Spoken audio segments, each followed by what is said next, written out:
Hey guys, welcome back to Aspirational Luxury and Living. And during the home buying process, we always hear the touchy feely aspects of it, to picking out the colors and the rooms and the excitement and the celebrations act. But very rarely does somebody delve into how to navigate the stress, the strain, the tension that comes along with finding that perfect home for your next home purchase. And today I'm going to dive into 5 tips that I've condensed down to help home buyers navigate the home buying process to hopefully make it less stressful and help them to stay motivated to get across the finish line. Let's get into it.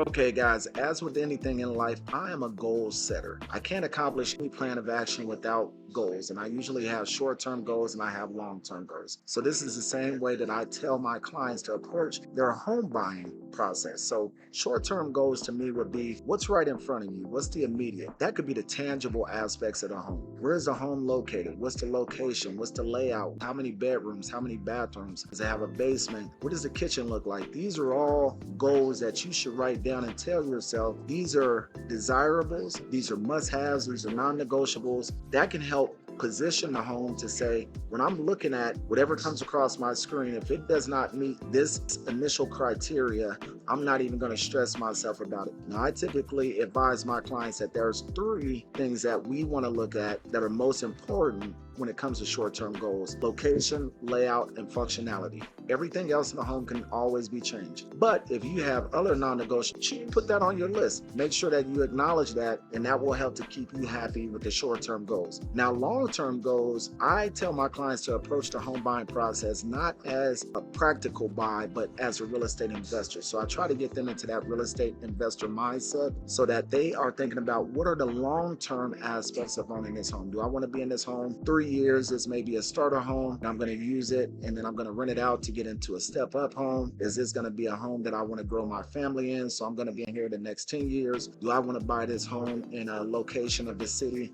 that's going to have great Airbnb, short-term rental potential? Am I going to have to move family members into this home in the future? Also think about appreciation. So this is an investment. You want to be thinking about what are the return on investment rates of a home that you purchase. So there are certain areas of the city have higher appreciation than other areas. So these are things that you want to take into account. So setting goals, both short-term, long-term. Keep the bigger picture in mind. Now, when you start off on a real estate journey, it's always fun. It's always the sky is the limits. And then you get into it, maybe you lose a couple offers. Maybe your purchase power isn't as high. Maybe you're not finding the homes that meet all of those short-term goals initially, and now you become discouraged. So I always tell my clients, keep the bigger picture in mind and always root yourself back to why you started the process in the first place. Did you need a home? Did you want a home? Are you starting a family? Do you need to move a family member in? What was the impetus? What was the motivation for you to start the home buying journey in the first place? And always come back to that when those times get tough,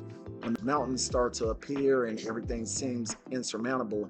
This will help center you back on the motivation and excitement that you initially had in the home buying process. Now, this next piece of advice, it may not sound as practical as some of the other pieces of advice that I'm giving in this video, but to me, it's one of the most important, and that's cultivating a positive mindset. Now, I will admit, when I started my real estate career, I just kind of went with the flow, but as I've matured and I've grown over the years, I've come to learn that intentionality and positivity really does have an impact on the goals that you set. So if you are a home buyer, think about how can you cultivate a positive mindset in the home buying journey. Develop a sense of gratitude. Hey, you're in a position to buy a home. A lot of times I hear buyers who are, woe is me, like, oh, I can't afford this, I can't afford that. I can only get a townhome or a condo, or I have to live in this part of the city. Well, think about all the folks who don't have an opportunity to actually buy buy a home. You're in a position to actually buy a home. So that is a sense of gratitude that you can take with you. There's a lot of things to look back on and say, yes, this journey may be tough. Things may not be working out exactly as I planned, but man, I am blessed to be in this position and I'm going to move forward and get across the finish line. Next, stay organized. Now, here's a caveat. If you have a good realtor or a good real estate professional helping you in your journey, they can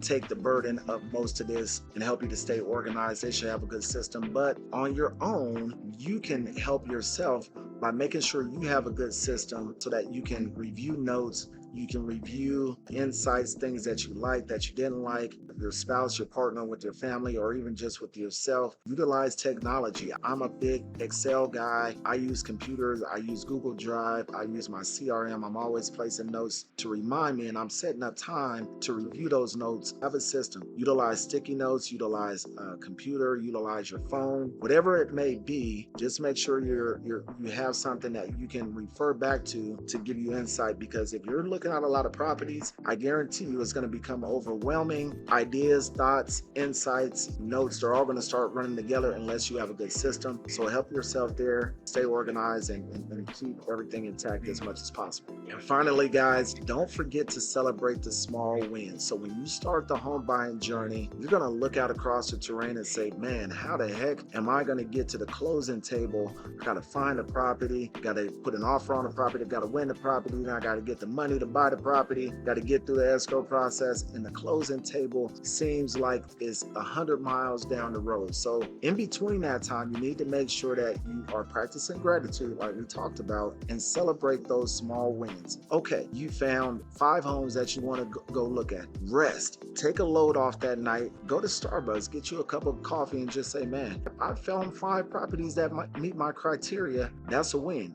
You went and saw those properties, you narrowed it down to 2, you want to put an offer. Celebrate that. That's big time. You put an offer on a home. Celebrate that. You do get under contract and you start the escrow process and you get through inspections and appraisal and contingencies and you get loan approval and clear to close. Those are all things worth celebrating. Don't just wait until the day of closing and say, hey, this is going to be the happiest moment of the transaction. If you take some time during the transaction to celebrate, it's going to keep you motivated. When those small hiccups pop up, every little accomplishment is going to outweigh that hurdle, I guarantee you. So there you have it, guys. Remember, the home buying journey is not necessarily a sprint. It's a marathon. There's going to be tough days. There's going to be days where your energy is lacking, you're lacking motivation, but try to take some of these tips to stay motivated. The finish line is a lot closer than you think. You started this process for a reason. I'm happy to be a resource for you as you begin your home buying journey. If I can give you any information, feel free to reach out to me. If you found this video to be particularly helpful with the insight, the tips, the knowledge that was shared, feel free to subscribe as I'll share content like this moving forward in the future. Until we talk again, guys, you be safe and I will see you later.